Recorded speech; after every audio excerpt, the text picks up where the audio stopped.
Alright guys, welcome back my channel. Asal ada yang belum subscribe tu, subscribe, yang belum like belum share guys. Chili rate dia Sprout. Jom kita masuk tengok sama-sama ikan kita guys. Okay guys, kita nak update sikit yang chili rate Sprout yang size ni dalam lebih 10 inci macam tu.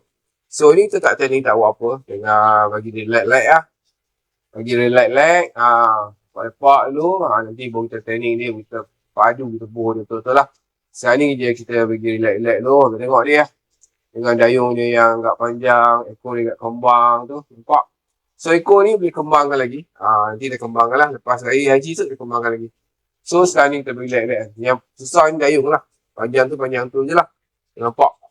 Tu macam betina ni guys. Dia berenang ke hujung. Jarang nak jumpa betina dalam tank awana.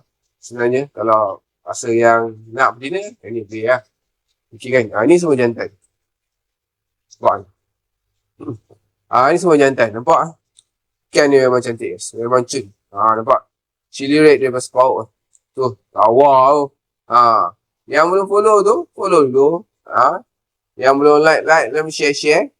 So, jadi belakang lagi kita bagi promotion menarik lah. Ni antara yang terbaik lah. Anak-anak yang 7 inci. 7 inci. Ni kualiti dia boleh nampak.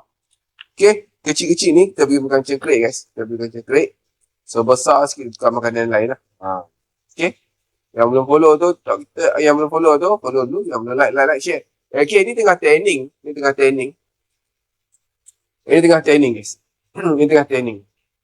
Ni tengah training. Tengok lampu training kita pakai. Topik lampu ni kita bagi tahu lah.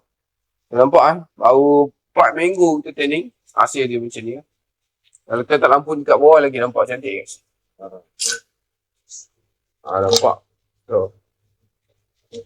Nampak ikan ni.